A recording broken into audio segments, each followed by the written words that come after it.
All right, welcome everybody listening from all around the world, all around this beautiful blue-green planet we call Gaia.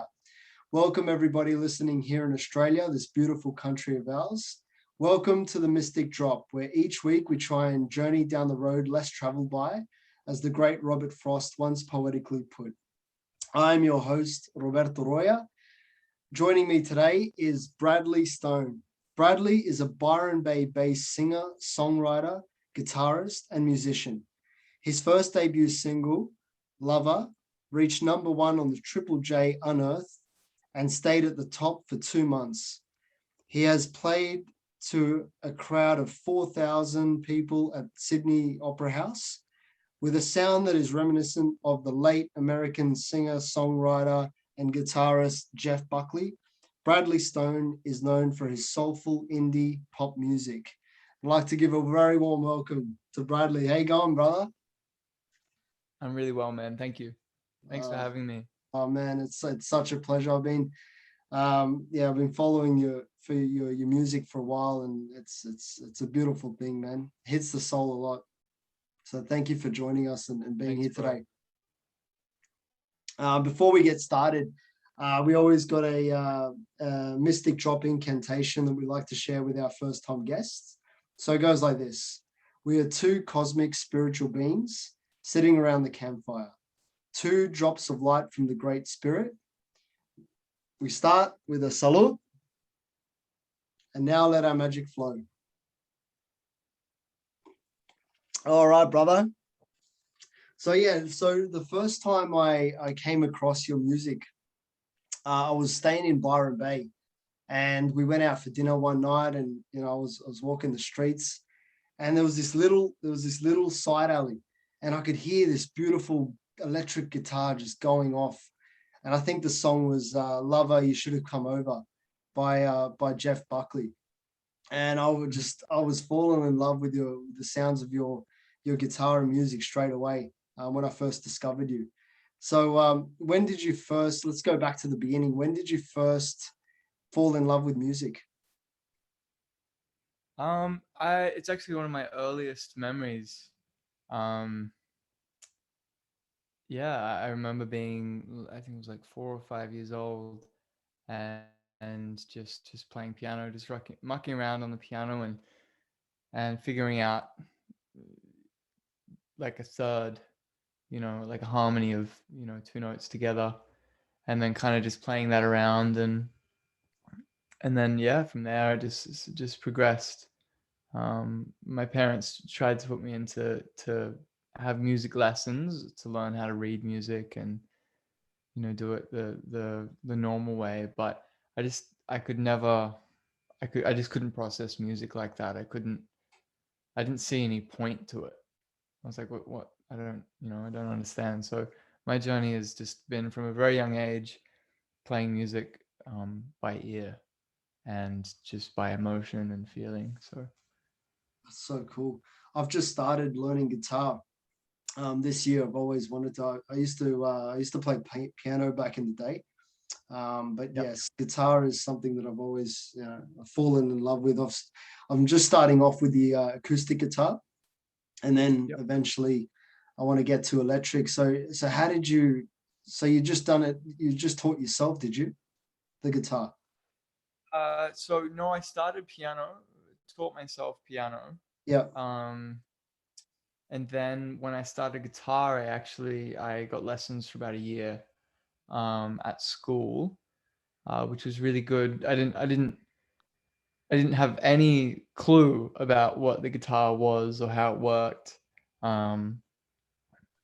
I actually distinctly remember thinking that all you had to do to play guitar was there was just 6 strings, and you could just play them and it would just sound great.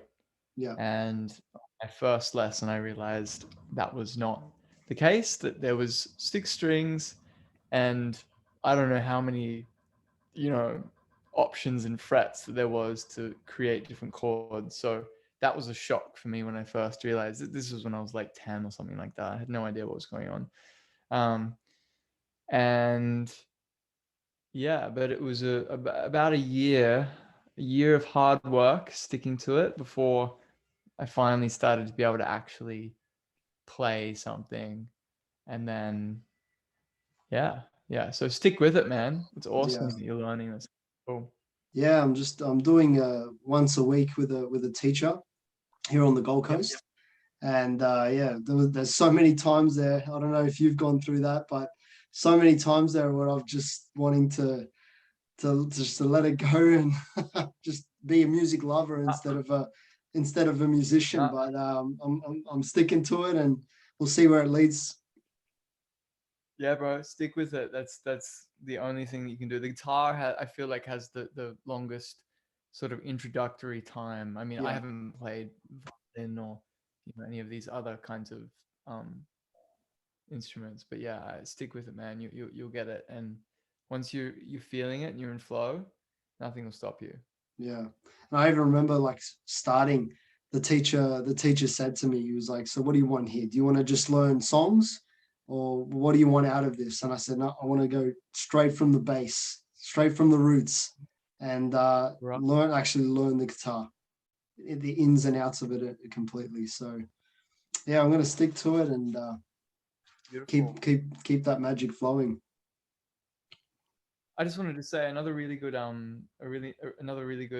method might not apply to you, but it's applied to a lot of different people that I've sort of showed this to, Yeah, is to just to try use your ear as much as possible on top of everything else that you're doing, learning the ins and outs of the guitar.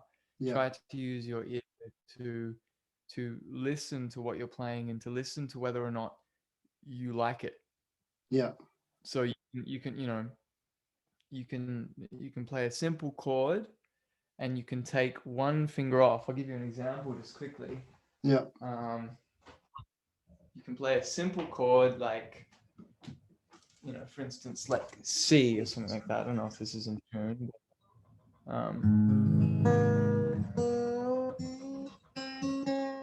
So you can play a simple chord like C, right? But you don't have to play it with all of these fingers, like for instance, this one down there. You can play it just, I don't know if this, yeah, this is in tune. Um, you can take fingers off. You yeah, can add fingers on into places, and just let your ear like decide for itself. Whether it likes the sound. Because there's so many different variations, infinite variations for chords, and you know, you'll be having lessons for eternity before you're ever going to, you know, yeah, come to a place where you can figure out what you like and what you yeah, um but anyways, you can go watch Jacob Collier for something like that. yeah. Thank you for sharing that. That's awesome, man. And that's the place where I want to get to. To really feel what I'm playing, as you said before. So There now, man. You're there now. I know it might not. You might be like, "Oh, I don't know about that," but it's all about just giving yourself the space to sit with one chord and just muck around with that one chord. Don't worry yeah, about trying to find a billion chords. Just start with one yeah, and find lots of variations to that one.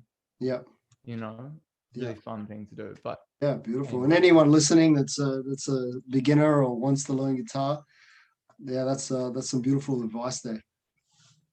Reading going back to your bio, you performed at the Sydney Opera House in front of 4,000 people. How was that experience? um, I there was many things that happened in that experience. It was quite a mystical time for me in my life. I don't even know where to begin, but it was incredibly daunting to hear the energy of the crowd, like how loud they were when, and also how quiet they went when it was your time to perform. So I was actually at the encore performance for the HSC. So it was like the top 20 New South Wales high school performances that for the HSC, and I actually was the one that closed the show for that year, and I was doing "Feeling Good" by Michael Bublé. Well, the Michael Bublé version, but it's originally by Nina Simone. So, but yeah, it was it was a very surreal experience.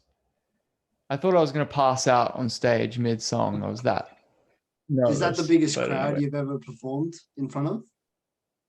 I think I've performed at a bigger one for Christmas carols at some point, but I don't, there wasn't any official numbers to like how big that crowd was Yeah. at the carols. It was a pretty big crowd, but I don't know, there's just something different about playing to a completely captivated, you know, hall. And, you know, the Opera House is just such a beautiful space. So we put that in the bio. I need to change that bio. I need it's like Now I know I mentioned that in the bio, Jeff Buckley being, you know, one of your inspirations, but growing into music and developing a relationship with music, who have been your biggest inspirations? well, I mean, I was called, or I guess I was told that, you know, I sounded like Jeff Buckley before I even knew who he was. Oh So wow, yeah, that's I amazing. haven't really necessarily been inspired by Jeff Buckley, but you know, his music is awesome. And but I love the musicians that I do love. You know, people like Matt Corby, and he was inspired by Jeff Buckley, so maybe that's sort of where it Yeah. trickled through. Well, Um, yeah, Matt Corby. I love Nick Hakim. He's a an artist from the States. Um, there's heaps of different musicians. I don't know. I've been listening to a lot of different music. Um, and just really going into a lot of people. But I'd say Nika Kim and Matt Corby would be two big inspirations for me. yeah. And what are the, you know, messages, vibrations and moods that you like to implement within your music? Um, I I mean, it changes from point to point, but I've really started to focus on, I guess, what my what my message is in each song. Uh, you know, in terms of like a feeling and also lyrically, so that when I'm singing them, it's manifesting a beautiful reality for myself and for anyone else who happens to, you know, memorize the lyrics. um you know, whenever they're singing them, it's manifesting a good reality for them too. Because I noticed that quite often, you know, in pop culture or whatever you want to call it, um, there's quite a lot of dysfunctional kind of lyrics, like very like much darker kind of um, expression. And I started to kind of question whether or not that was because that's just how life is, or because that's what these people are choosing to write about and are choosing to put out there. And I actually noticed about 2-3 years ago that I was starting to subconsciously mold what I was writing to try and fit in with what, you know, the masses, or um, you know, like Triple J, or the major record labels were after, you know. And so I found that quite often my lyrics would be about something that was wrong, you know, or be singing about something that was, you know, depressing, and singing about it in a way that was, just not fully in alignment. So I've started to sort of change my lyrics to go back into the songs, my catalog of songs that I've got ready to record, and I've just been like tweaking them so that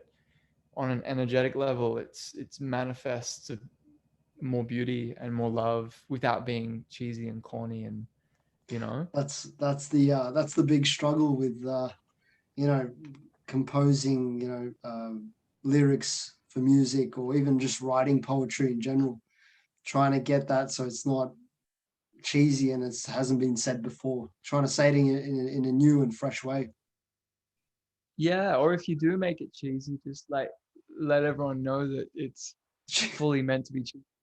Yeah. And like that's Yeah. I don't Yeah, know, I feel like you can't avoid it. yeah. I Sometimes it's know. fun. Yeah, that's right. Well, that's something I I have to deal with I write poetry on the side, and that's something I've got to I try to balance out as well, to not Yeah. make it too cheesy, but make it interesting and mystical, and draw upon your own experiences. Going to own experiences. Uh, the main theme of any musician or poet is love. Love's a big one. What experiences in your life? How have you drawn the experiences of love in your life and put it into your music? Um, Usually if it's, I'm not gonna say usually, in my earlier life, when I was writing a song about love, it was usually a love song that I was writing to someone, Yeah, like to someone that functional. I loved, and yeah, expressing that to them, and trying to make them feel loved and make them yeah, just feel beautiful and feel amazing, and describing all of the elements about them that I found really attractive, and um yeah, to create a connection, a stronger connection between me and them. um yeah, but I feel like now I've been writing more from trying to write from a perspective that has less me in it, Right. Okay. you know, Yeah. and it is more writing a song that everyone can enjoy it and everyone can place themselves into the singing Yeah. of, Yeah. um while it's still a song that I can sing to that person, and me and her both know what I'm talking about, and it's still special, really special for her and I, Yeah. rather than it being still generic. So it's like trying to get that balance between it being, a beautiful personal thing, but also wide enough, so that everyone can kind of step in and enjoy it without it being too cheap. Because quite often, once you start to go wide, it starts to become, yeah, less interesting, or just, I don't know. As soon as you start to get more broad, it's very difficult to write, I feel, a broad song that everyone can relate to Yeah. without doing it in a way that someone else has already done before. Yeah. Have you had many experiences like with broken love? I know broken love can, inspires a lot of musicians. Many experiences with broken love. I feel like that's been what I've been moving through for my whole journey. I mean, my first record, I wrote that and released that about. I mean, Lover was about, um, basically, yeah, a breakup, and me not being happy with the way that I was treated, and um, yeah, but then my first EP release was about, the heartbreak of losing my father, Mm. and that's a different kind of heartbreak, you Yeah. know. Um, I guess I've gone from writing about, the perspective of like a broken love to more of just heartbreak and just leaving it as that, Yeah. and then yeah, I feel like one of the latest songs that I released that I actually took down, and I'm in the process of re-recording. I've been in the process of re-recording and remodeling this song for about 3 years now. Um, but it's called Over Your Shoulder, and it's a song. It's actually a song about saying goodbye in love. So kind of, moving on from a relationship with all of the heartbreak, with all of the love, but without being um, angry about it, or without being, clingy, without having all of these other sorts of elements come into it. Just be like, this was a really beautiful relationship. I still love you, but we obviously we're moving it in different ways. Yeah. Um, and yeah, I feel like that's a place that we're moving to as humanity, to be able to get to that place where when we move on, we don't have to attack each other. We don't have to have all of these sorts of worries about not being loved um, ever again by anyone. Mm. Or we don't have to worry, about not experiencing such immense beauty and pleasure with another human being, because we know that those feelings and everything are actually inside of us. Yeah. It's not dependent on that being. But anyways, so that's one of the most recent songs that I've written about heartbreak, and I feel like it took quite a lot of songs for me to get to a point where I could write that. Well, it's a journey, isn't it? And what you said there, it's a very very spiritual way to look at love and coming in and out of love. It's more of a collective uh, essence. Like we're Well, we're we're yeah, I coming feel like it. we're coming into the age of Aquarius, and where I Yeah, believe people are coming together, and if you're putting that into your music, and you've gotten to this point, that's a beautiful thing. yeah, it feels like yeah, we're coming into a space where we're transcending all of those older sort of, I know that's such a cliche thing to say, but we really are. There's a large percentage and a core, part of humanity that is, raising above these reactions, these patterns, these ways of relating. Yeah. Um, and we've passed through them, and it's time to move. I feel like people are now coming into relationships with the acknowledgement that it will end at some point.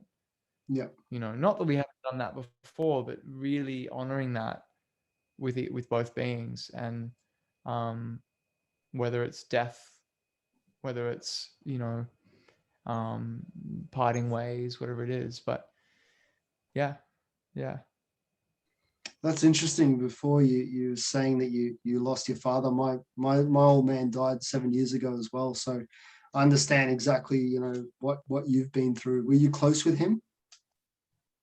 yeah. I was pretty close with him.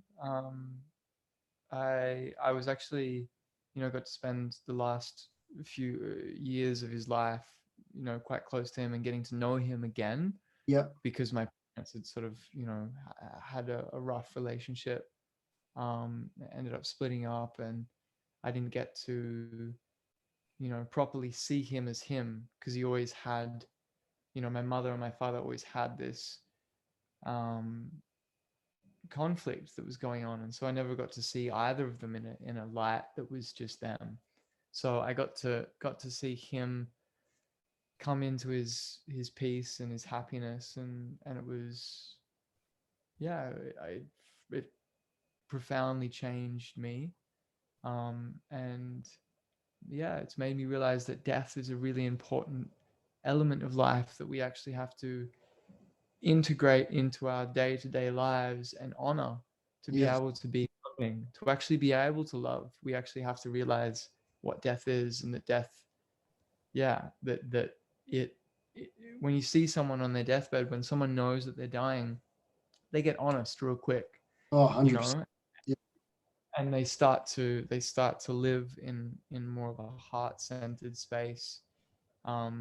they start to see things from an eagle's eye perspective, you know. And so I feel like, you know, witnessing my father, yeah, it was like that. Did you what was your experience with your father? Yeah, I was the same. You know, we had a very, very close, but butted heads a lot as well, during, you know, my time that I shared with him. And being so young as well, I was in my 20s when he passed away. So uh, you know, I looked at him on his bed, and looking at back at everything that we went through.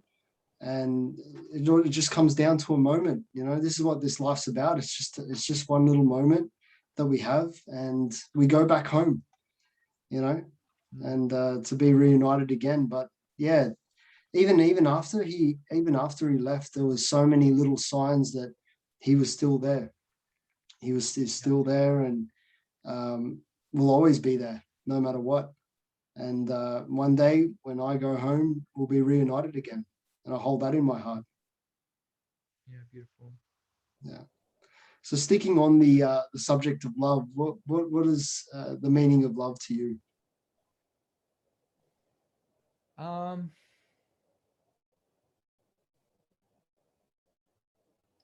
Meaning of love to me is, I don't know, it's a difficult one. I think Leonard Cohen tried to point to it, and he pointed to everything that love wasn't. So in his song Hallelujah, he says, "Love is not this. Love is not that. You know, love is not." You know, and I think that for me, love is, you know, the whole world. Like everything that's happening is love, in a way. Like it's all geared towards love. You know, when I look at things like, you know, the karmic cycles, people go, "Oh, well, that's just punishment for, you know." Um, yeah, I know I'm going way off. I'm going to bring it back in, but you know Oh, that don't worry. the karmic, I'll go with you on the journey, and we can swing back in. No worries.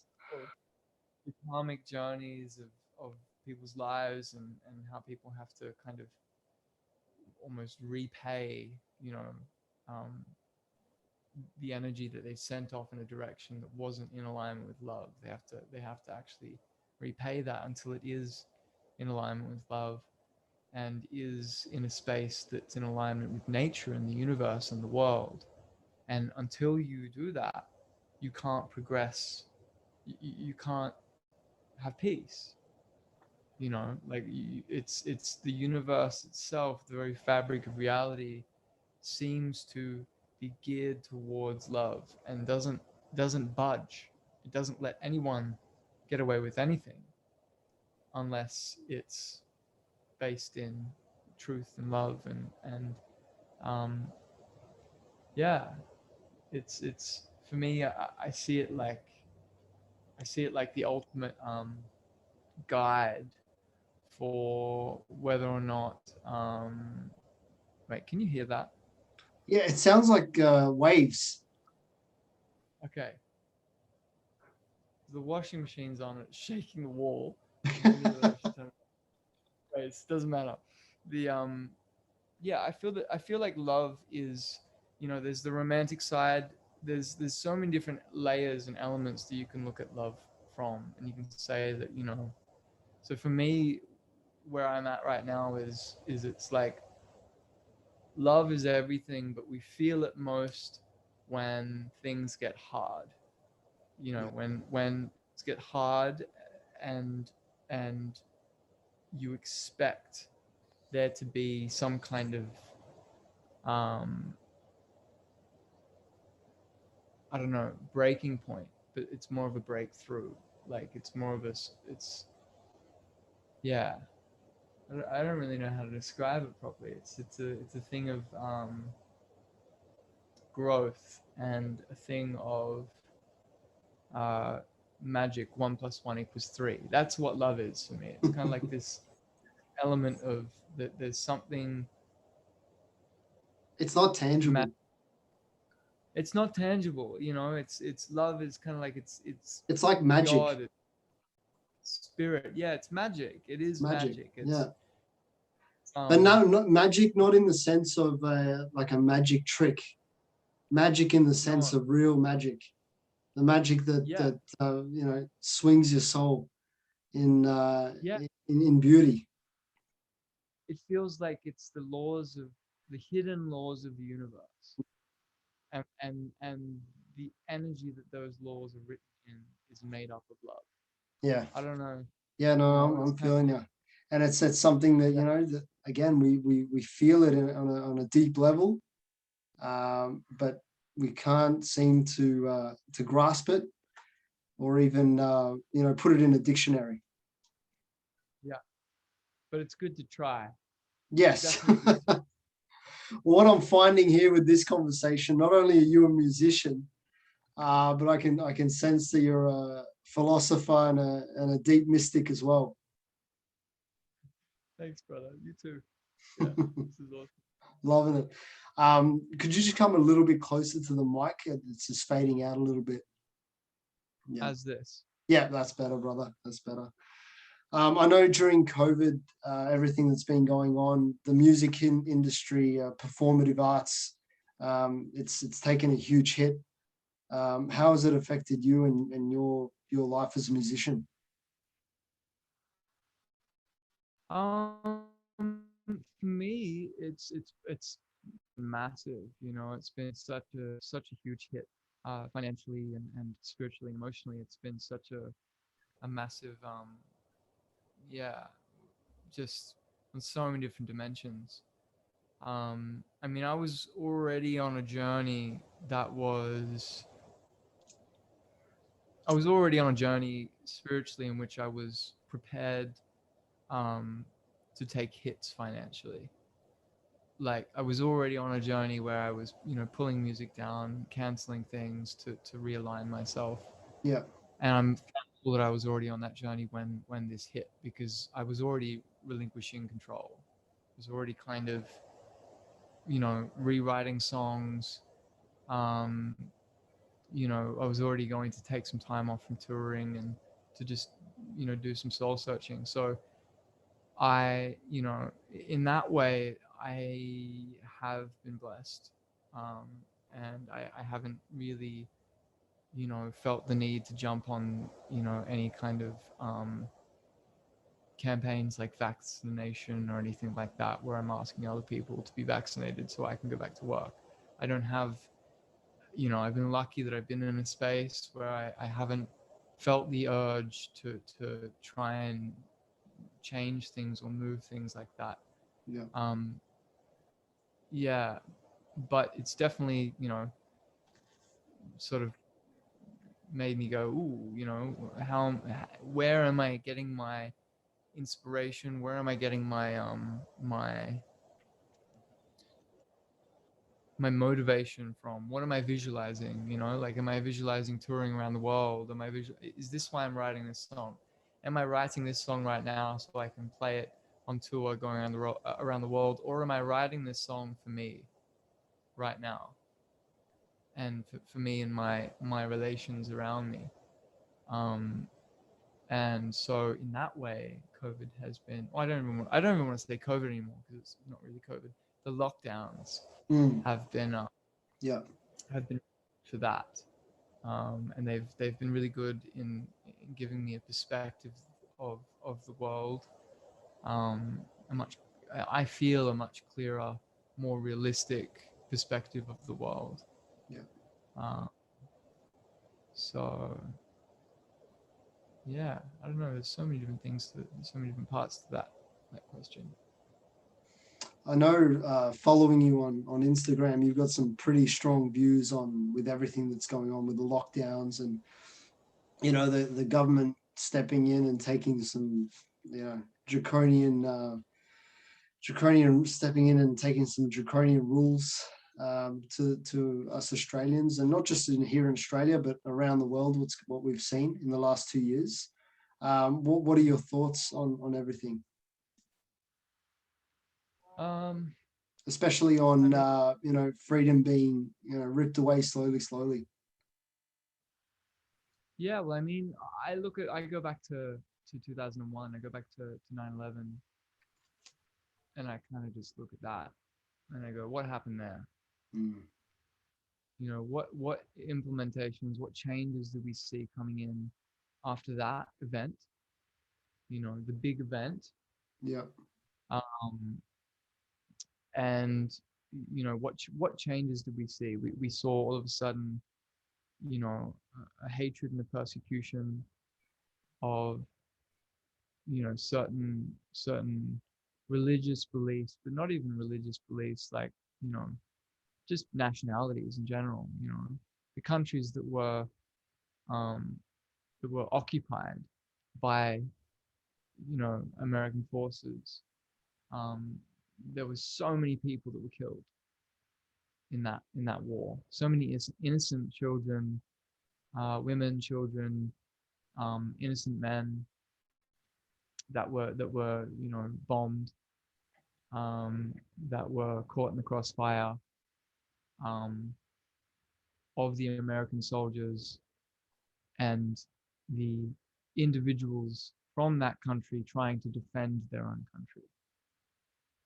You know, and I guess, you know, seeing for us what has happened is we've had a much stricter uh, tightening of international borders, and you to travel from place to place, having to have, you know, passports and all these sorts of things, bags searched, everything like that. Like, you can't leave the country you, unless, you know, they know everything pretty much that's going on, and they have the power and the permission to know absolutely everything if you're leaving the country and going to another place. You know, they can ask you how much money you've got, they can do all these sorts of things, how long are you going to stay. So from that one event, we've been imprisoned into our countries, essentially. Even though we can travel, or we could travel with passports and do all this sort of stuff, at any point we could be easily intercepted, for whatever reasons, and that'll make sense later on in the later explanation. Now they're attempting to do that state by state, Right. that same thing, but there's an added dimension to it, which is, you know, the pharmaceutical companies, the big tech companies, you know, overreach, coming into our lives and saying, hey, you're not allowed to do this, this, and this unless we've injected you with this, you know, unless we know where you are at all times, Yeah. you know, and you give us permission to this.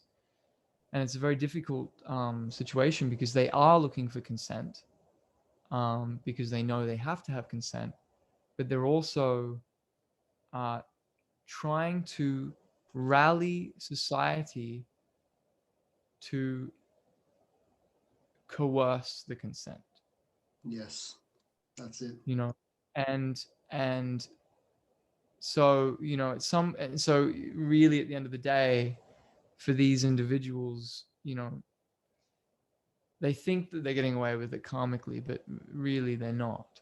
And there's going to come to a point where, you know, yeah, there's just a lot of that sort of stuff going on, very similar to 9/11. It's a big chance for people to wake up and to actually see the hand that's being played here and the hand that's played every single time. Um, yeah, but it's also scary because we're realizing that, we can't rely on these people to take care of us.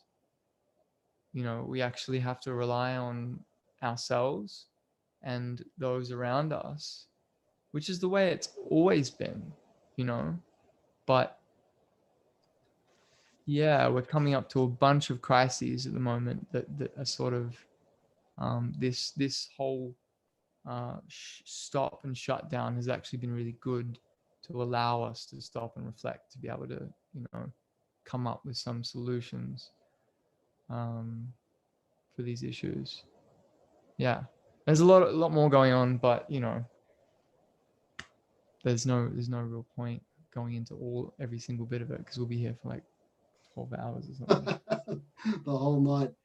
Yeah, no, but 100%, it's a real conundrum because on one hand, as you said, our freedoms are being stripped away slowly over the years, going back to, 9/11. But on the other hand, the way we're living our life as well on this planet is not a healthy thing either. So trying to find that balance between the two, it's a really interesting thought pattern that we've got to all come together with. And I think there needs to be way more debate. There's just too much one-sided views, especially on the mainstream media. Anyone that has an alternative opinion, like we've just spoken about, just shut down straight away. As I just had Malcolm Roberts, Senator Malcolm Roberts, on it about a month or two ago, and he said he's not invited onto Channel 7, Channel 9, even Sky News because of his views. And I think that's wrong. We've come so far as a civilization. Why not let's all get together and share each other's opinions and ideas. Yeah, I mean, it's good. It's good. I think it's amazing that we're finally seeing, for those who are watching, there's, for those who are observing the world right now. Sorry, bro, your mic's gone a bit low. Can you hear me now? Yep, that's better. Hello? Cool, cool. I was just going to say, for those who are observing, right now during these times, there's not that it hasn't been like this, but it's even more so now, that the veil is incredibly thin. Like the veil between how things work in reality and what causes change in reality, which is essentially what we're all trying to do. Yeah. We've all come into this realm and we're trying to figure out, how to control and manipulate things in order to create safety. Yeah. To some extent. And I think what we're witnessing right now is what happens if you do that too much. If you try to control and manipulate reality too much, you're going to get burnt. And that's what I feel has happened with these mainstream media outlets, the people who are paying them to say what they're saying, um, and all of these people who have been involved in this. They have tried to implement a level of control that is completely draconian, um, and way beyond what enables the human spirit to flourish. Mm. And so people just naturally start to ask questions like, where is this coming from? What has inspired this kind of action, especially from like the Melbourne police? What has inspired this action? What has inspired the action of warfare and all these sorts of different things? And then you start to come into like, you either start to come into levels of madness or levels of uh, you know demonic spiritual interference. We get to a point where our level of understanding starts to not be able to comprehend or understand where this is coming from, Right. especially when you hear about the levels of corruption that uh, Senator, I think it was Senator Heffernan, is speaking about in our judiciary and parliamentary spaces. So yeah, I just feel like there's a huge opportunity for people to awaken to the fact that there is magic in this realm, that there are beings that at, I don't want to say higher levels, but beings that are in positions of power who are using this magic, but not for the right reasons and with intentions that are not correct. And so it gives all of us the ability and the power now to observe what they're doing, to observe how they're working with reality, how they're controlling reality, and start to use it in our own lives, for the good of all, rather than for just the good of, oneself, or uh, yeah. For me, I don't feel as though these people are doing all of this for the good of anyone, to be honest with you. I actually feel like this is an incredibly destructive thing that we're witnessing right now. But nonetheless, they're still using magic. Yeah, and they're spinning the spells day by day. Yeah.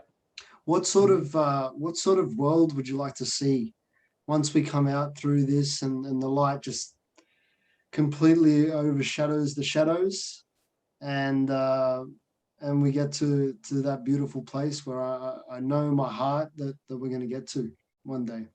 What sort of world would you like to see? I mean, I feel like we're going to come into a world where everything is going to be changing constantly and evolving and growing, which is what nature does anyways.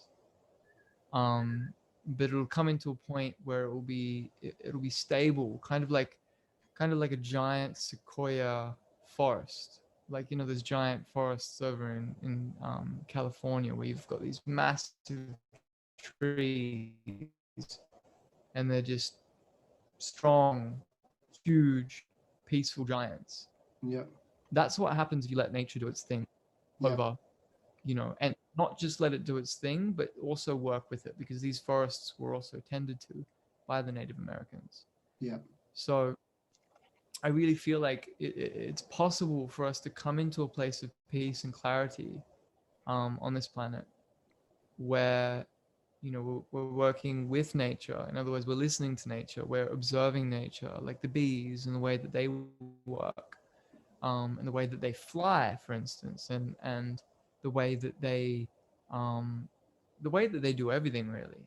Just as an example, yeah. um, and using biomimicry to create more peace, more abundance, more more tranquility for everyone, and figure out how it is actually supposed to be. Mm. We've gone wrong somewhere, and we've started to go down a path that is just, it's creating all of these weird shapes. And I feel like we're going to come to a place where we are at one with nature. We realize that nature, just like the laws of karma, are actually love, and we're going to be in harmony with that. It's a beautiful message, brother. I love you. I love your style. I love your vibration. It's a magical thing. You got a magic soul, man. What kind of mystical events have you had in your life? What kind of mystical events have I had in my life? That's a good question. I think being born was one of them. Definitely, definitely being born was a mystical event. Um, I I feel like the most mystical event would be my introduction into, observing consciousness. That just has to be like the creme de la creme for me, is the point of, like, Vipassana meditation, um, different plant medicines or plant teachers. Like, Before you continue on that point, your yep. video is stuck for some reason. Well, um, how do we? Let me try. I'll try and stop video and then restart it. Let me try that.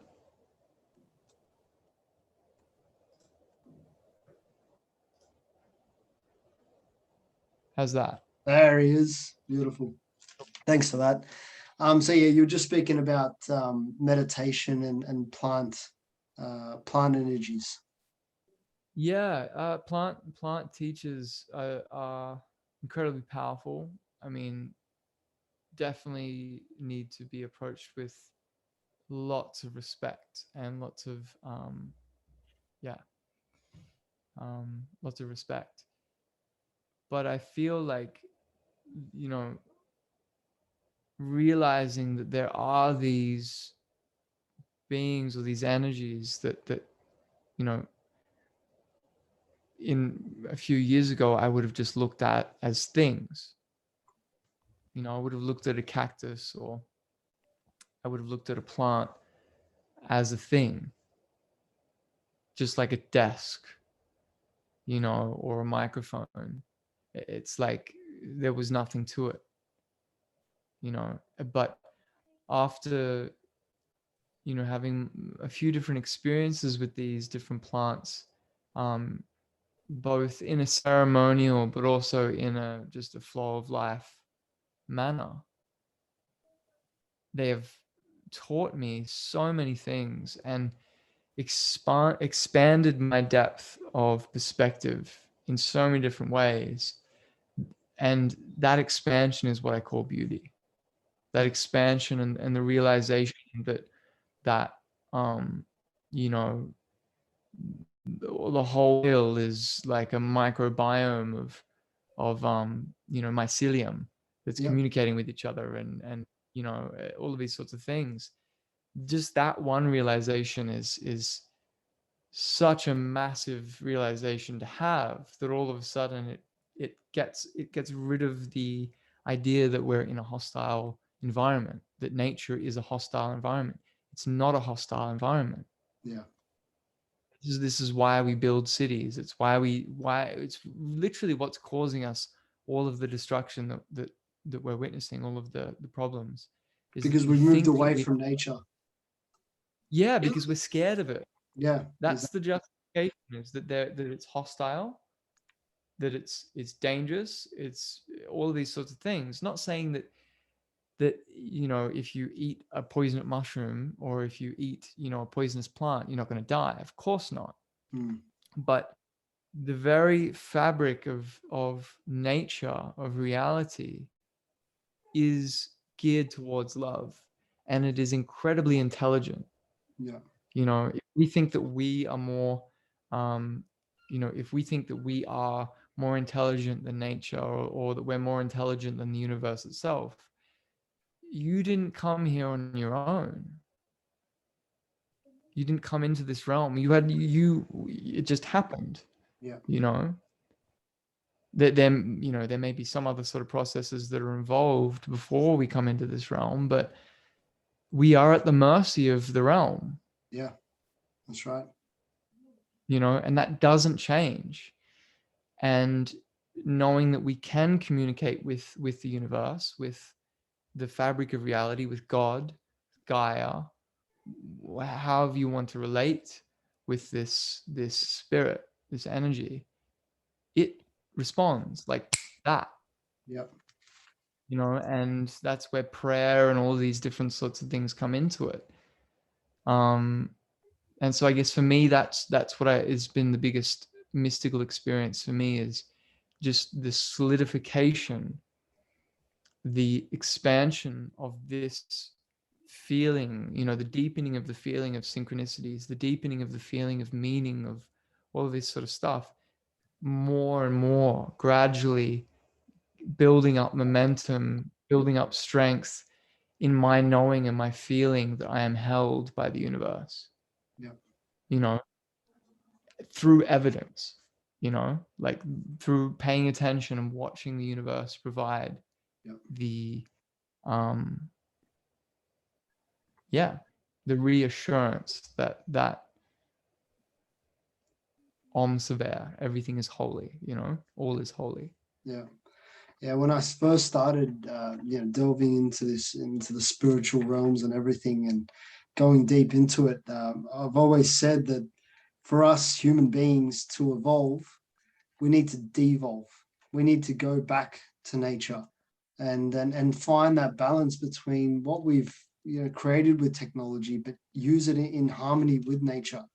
Because I believe that you look at all the ancient tribes from around the world, they had such a deep connection, not just with our own planet and Gaia, but with the heavens above, without the use of telescopes and everything. So I really believe that they had the ability to go within and use meditation, as you said before, to astral project and travel and find out the mysteries that we will never find in books in school, because it's sacred ancient knowledge. Yeah, there's doors that open to a being when they're in alignment. Yeah. And it's almost like you're in alignment when those doors open. Yes, that's right. So it's like a thing of figuring out how to come into alignment and to continue growing without having a book next to you telling you how to do it, or even though there are beautiful books that assist on the way, you'll feel like But to get to those sort of books, you've got to, you're not going to get them in the universities. You're not going to get them in school. It's from my own personal experience anyway, it's shifted way out, and alternative media has brought me to those realms. When reading Graham Hancock, for instance, you're never going to find that in a university or school or anything like that, or the books of David Icke, minds like this that speak this spiritual essence and spiritual technology. Yep. And going back to who we really are. Yeah. I feel like that's part of the biggest challenge for all of us is that devolution. Like devolution. That's a really good perspective of looking at it, like the simplification. Because it's almost as if when people talk about growth, they're actually saying that they're just stripping away old layers of childhood conditioning, woundings, all this sort of stuff, patterns that no longer serve, and coming back into a place of like simplicity, here and now, purity. And that's really what healing is, it feels. So de-evolution is a really good way of looking at it. Yeah, exactly right.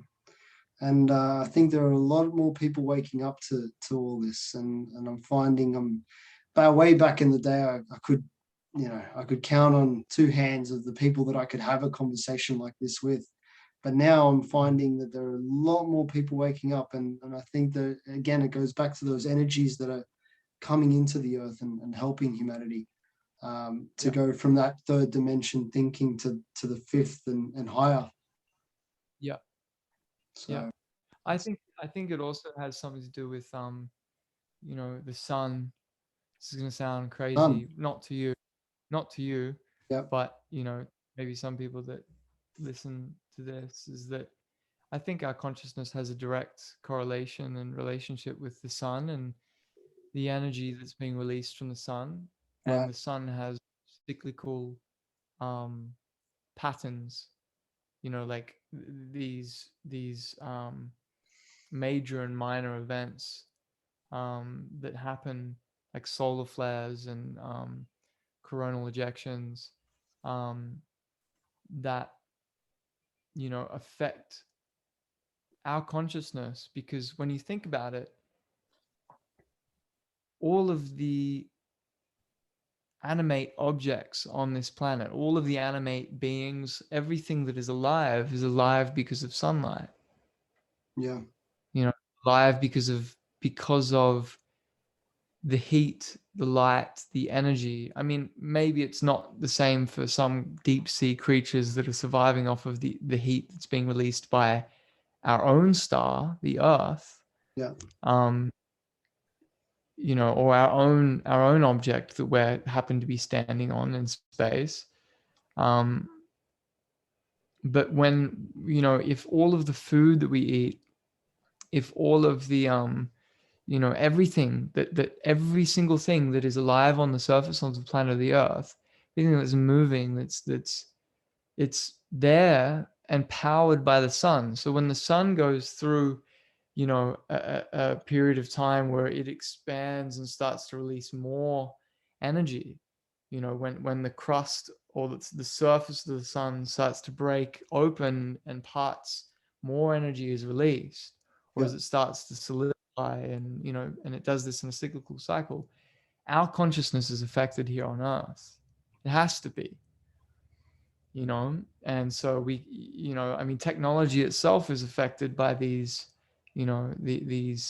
um, these changes, and it's very well recorded now that we are also electromagnetic beings. That's how we survive. Yeah. And we're coming into a space now of the sun increasing its activity, reaching a peak, I think, in 2029. Yeah.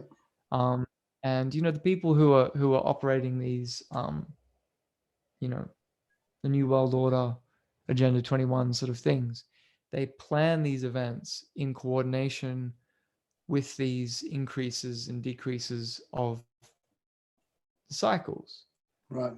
Um, so and just as we said before, death is a traumatic, crazy experience in some ways, and there's a lot that happens through that. And I feel like over the next few years in this solar cycle, we're going to go through a massive death, Right. huge amounts of destruction, and the only way to make it through this is to observe it. Mm. That's a to really watch. original thought, man. The whole thing about the sun being that energetic force that's going to lift us, or put us back. Either way. Both at the same Yeah, both exactly. at the That's same right. Yeah, yeah, yeah. time. So that's a We go really through up. interesting thought. I've never heard of that before. That's the first time with you. Yeah, we live at the realm that we live in is between the earth, the sun, and the moon. And those, mainly for us, the sun and the earth work together. And I've been thinking about this for a long time about, they're trying to pull people off the land. They're trying to pull people off out of connection with nature. Mm. And really the simplest or the starting point of nature is, if you want abundance, there's abundant energy constantly coming to the earth from the sun. Yeah, And and an alchemist is someone who changes that energy into plants, into solar energy, into whatever it is. And if you have a certain set amount of land to work with, you're basically just figuring out the most beautiful, efficient systems of working with nature to convert that energy into abundance. yeah. You know, Wow. and that's that's what we're forgetting or remembering, Yeah, depending on which yeah, side of you're on. exactly. Because it is a cycle at the end of the day. Yep. And I think we've done this, heaps of times. I don't know how many times that this has happened before. We've started, we've grown, and we've crashed and then started again through the melody. So I think I hope that we can make it around this time. We can actually graduate as a I species. think I think so. I think there's although the mainstream media is trying to say this, trying to say that, the people, and I know that I'm up here in the hills in Byron, and I'm surrounded by people that are like-minded, and that there are different situations in which, large amounts of people are feeling a certain way, but which may be in alignment with mainstream media. But generally speaking, I think people are waking up. As much as the mainstream media wants to make people think and make people manifest the reality that we're not waking up, it's just not true. The veil is too thin. Yeah, People are waking yeah, exactly. and the mainstream media has played a massive role in this, in their attempt to manipulate people into manifesting a certain reality. They have revealed to the masses that this is how you manifest in reality. Therefore, giving the key over to people as to how to create reality. Yeah. By controlling the inputs of what goes into your mind, and yeah, it feels really great. I think we're gonna make it through this. I really do. Have you ever tried ayahuasca? I have, yes. What was your experience? My very first experience was incredibly synchronistic. Um, it wasn't like any other experience that I've had ever. Like when I was younger, I think I've had LSD twice maybe, and both experiences were very mind expanding experiences, and they were, I liken the experience for me as being kind of like a hot air balloon. You go up there, you feel inflated, or in whatever ways, and that you're with the wind. Yeah. There's no basis to the inspiration. There's no guidance from nature.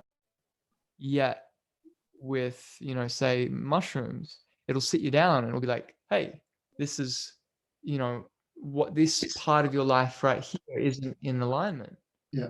with nature, love. Whereas ayahuasca was like this experience of,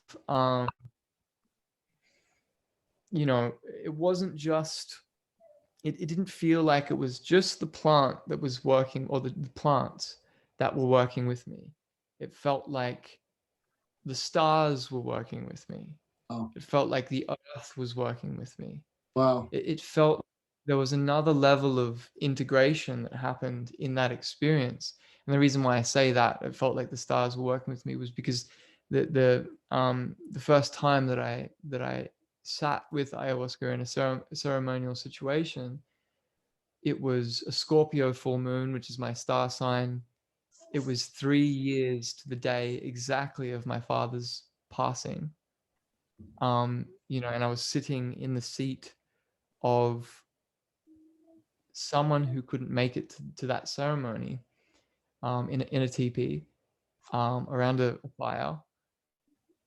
And that person whose place I was taking was the father of a girl that I'd had a really beautiful romantic experience with, journey with, and friendship journey with, that had changed my life and in so many different ways. So it was like this intertwining of all these things coming together into that one moment.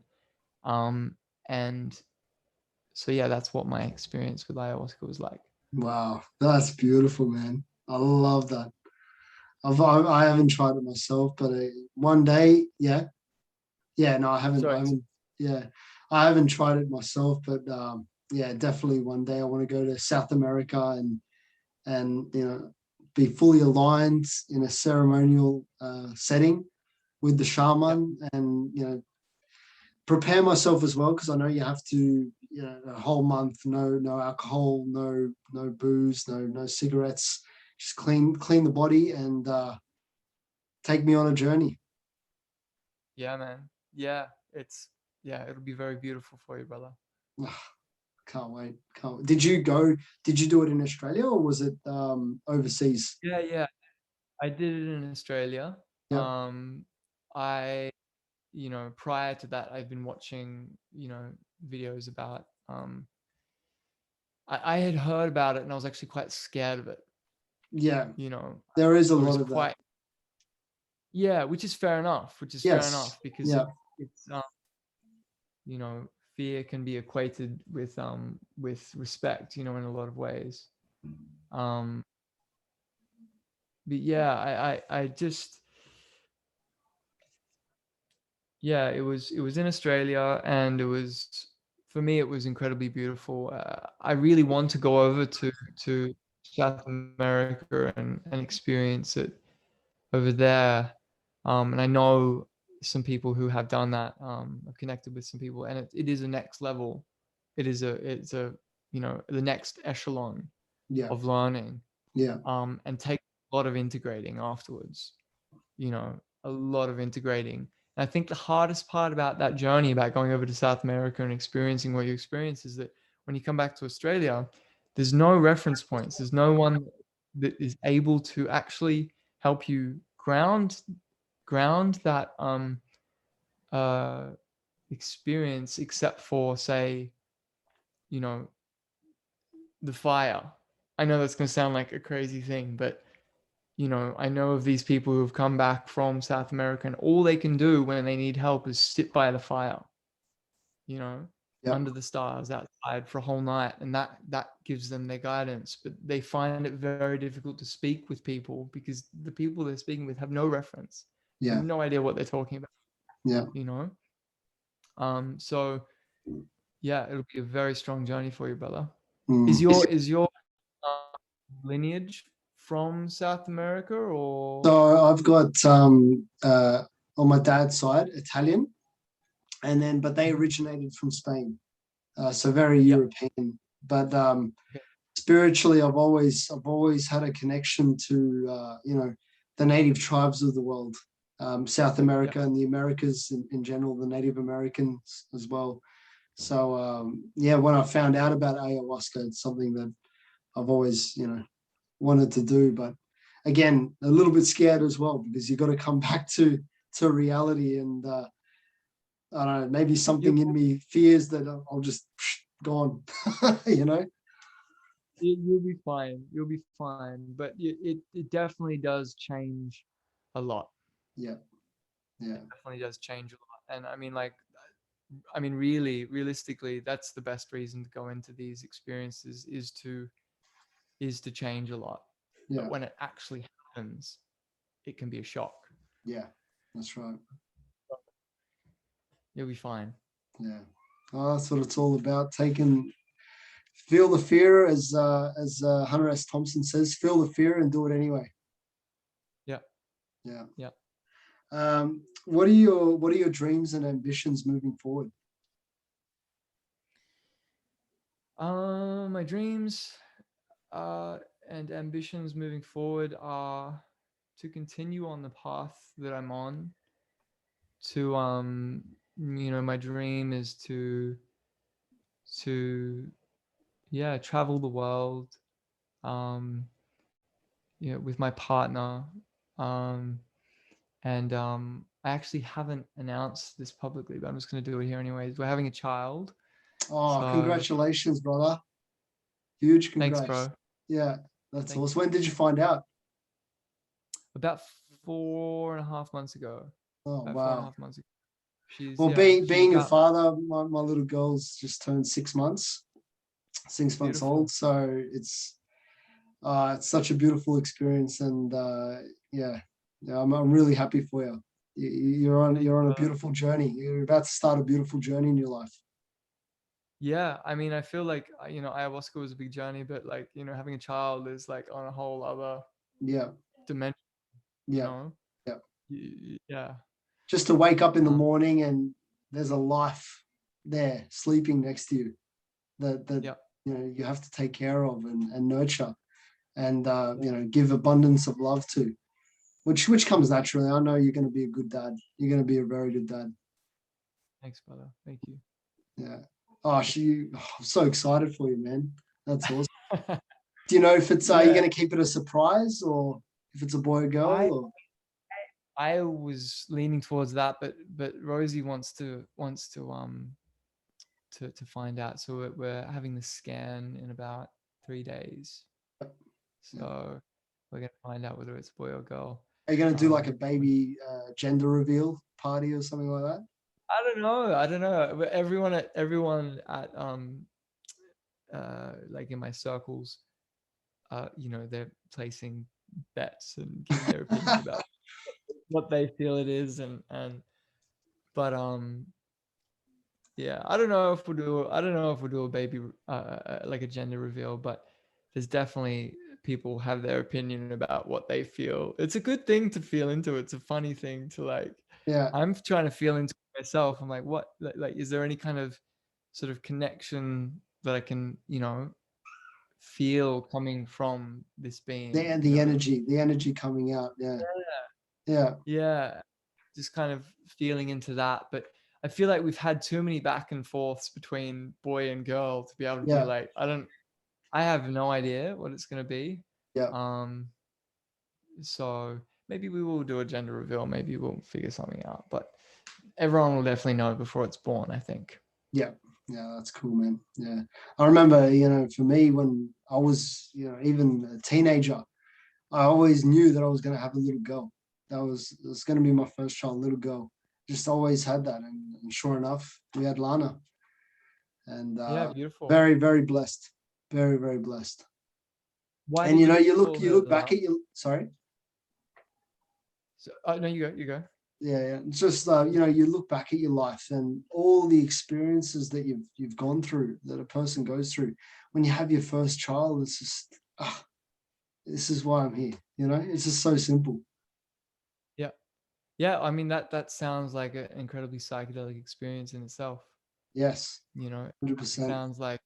I mean, that's a very yeah. For me, it's already highlighting the origins of like where I came from, Yeah, where my parents came from, where every person that I meet on the street came from, yeah, you know, and the fact that that's just like a complete, yeah, it's just blowing apart any kind of anything that's not really based in love. yeah. That's So what I was gonna say is, why did you call your child Lana? Was there Uh, uh, Lana. So it's a little bit of a funny story. So I've always been a huge fan of Superman. Like as a kid, like Superman's been. See, now I'm getting my geek on now. Yeah, Superman's always been my hero. But all the connection to the stars and everything that all came later. And Smallville. Do you know the show Smallville? I don't know. I've heard of it. I haven't watched it Yeah. though. So yeah, if you're into that at all, Smallville is such a great show, and Cool. so it's from Clark Kent before he becomes Superman, growing up in Smallville, and Yep. his first girlfriend is called Lana, and Oh, that the name just stuck with me, and I just looked at yep. my fiance when we found out that we were pregnant. I said, Lana, what do you reckon? She goes, "Yep, yep, let's do it." So Yeah. Awesome. that's how we got to Lana. And it's Awesome. such a unique name. I've never met Alana in my life either. Like there's heaps of Alanas, but never Alana. Yeah. Yeah. Yeah. Yeah. I've never met Alana either. It's Yeah, That's a really beautiful name. It's cool to know. I was just asking because we're thinking about names now, and it's just like it's such a yeah an important it's such an important part of that a being's script to their life yeah, exactly. you is And their the name name. will come naturally to you as well. Like you both hear it and you go, that's it. That's who he or she is. Rosie's been saying that she feels as though it's going to come through in the birth. Yeah, So we're going to kind of just let it be.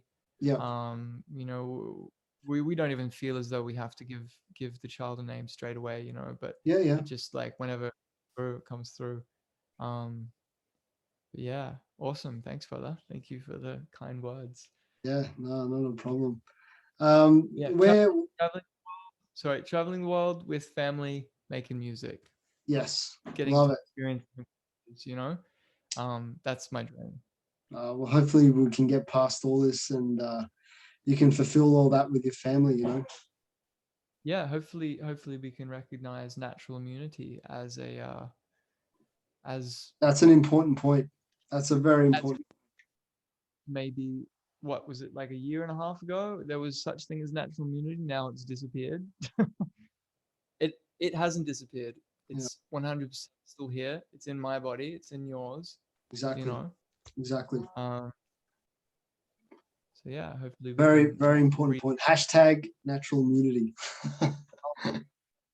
They removed that. I can't believe they removed that from. Where can people go and support you as an artist, your work, everything? Where can we find you? I'm on Spotify, iTunes, anywhere where you can find music. I'm actually just in the process of just updating all of my socials and all this sort of stuff. I'm thinking about getting a Patreon and these sorts of things, just to allow for donations and to allow for, you know, people to get involved in that way. Yeah, it's just Bradley Stone. Yep. Beautiful.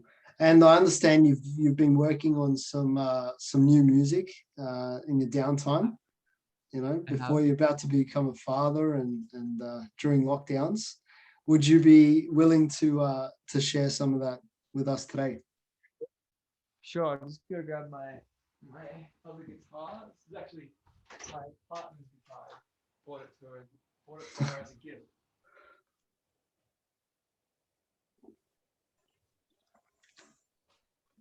If I have any advice when it comes to purchasing guitars, it'd be buy them when they have old wood. This is like a 20-year-old guitar. It's not that old. Some people have like 50-year-old guitars, but it's just so much warmer than, you know, something you get straight off the shelf, you know. I need to adjust this, don't I? So what's this one called? So this one is called Heaven. Heaven.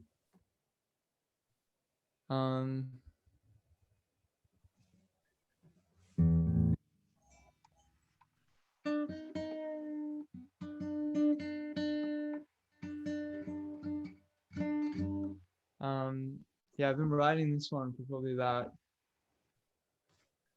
4 years or something now. It's just been like sitting with me, and only recently it's started to sort of come into its form. So, you know, to be able to really feel the magic. So yeah, here we go. Can you hear me all right? Yep. Can you hear the guitar?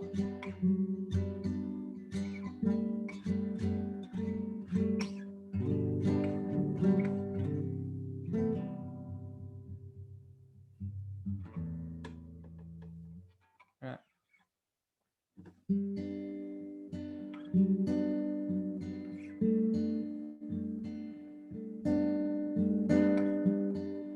Hold me now.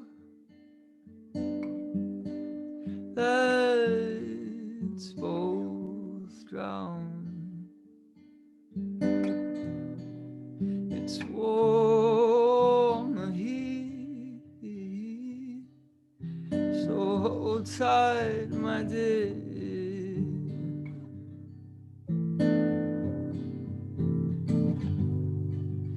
My veins new, they felt you.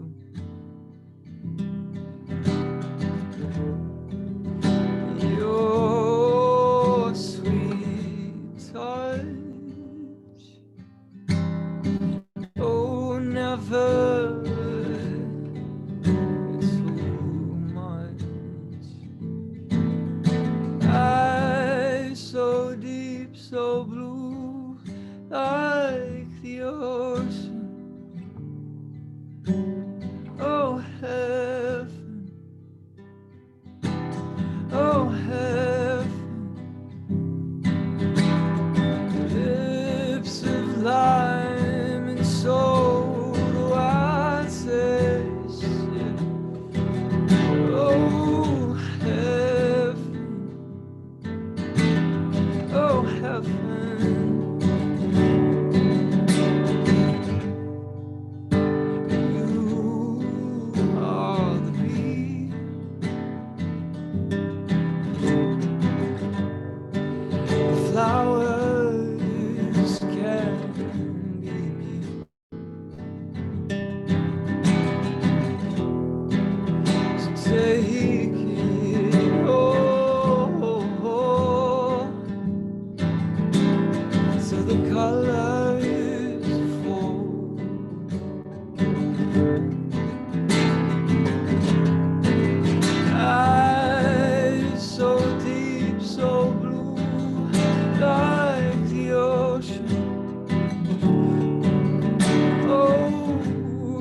so deep, so blue, like the ocean. Oh, heaven, oh, heaven. Ooh, lips of lime and soul, light taste.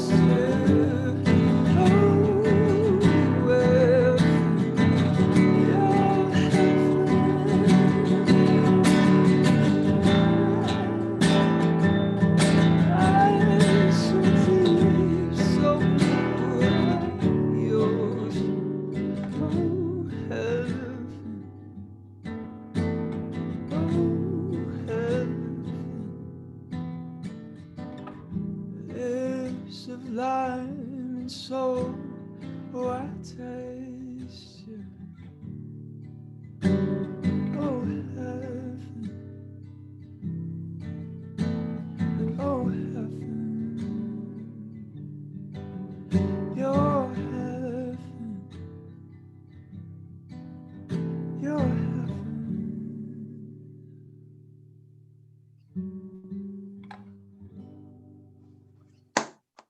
Oh my God. Oh, brother, that's beautiful. Oh my Thanks, God. bro. I can tell that comes from a lot of love lost, gained, and a lot of spirit, lot of spirit and soul in that, brother. Loved it. Thank you so much for Thank you. sharing it for the first time. Thank you. Thanks for letting me share some music with you. And Appreciate it. I can't wait to stumble down an alley and hear you again with your beautiful Yeah, man. tunes and your beautiful soul radiating out to the masses. Hopefully it's somewhere over in Spain or France or somewhere like that. That'll be amazing. Oh, imagine the Colosseum. Whoa, surrounded by Yeah, man. audience. Oh, man. Just I playing in wish lots I of little. wish that for you, man. I wish that for you. That you can travel the world and get to perform in beautiful places from around this globe. Thank you so much, brother. Thank you. And thank you so much for coming on the show. I really appreciate it, man. I feel I can talk to you the rest of the day, and I can't wait to sit down with you in person one day, share a few vinos, Yeah, man. and kick it old school. Beautiful. Beautiful. Soon. You're not far away from me, so let's Yeah, make I'm it just happen. in Cooley, so yeah, we'll definitely hit it up soon. Huh? Beautiful. Yeah. Cool. Thank you Thanks for so having me, much, man. brother. And Thank you. yeah, I wish you all the best with your little one that's coming into the world. And again, it's Yeah, a magical journey thank you. you're on. Yeah, yeah. You too. You Thank too. you so much. I'm so grateful for what we've shared today and what we've been able to share with humanity at large. Please follow Bradley Stone and support his music because he's yeah. If you just beautiful fields, man, beautiful fields. I am Roberto Roya from the Mystic Drop. You've been listening to Bradley Stone. Thank you so much, Bradley. Thanks, guys. Have a good Ciao. one. Ciao.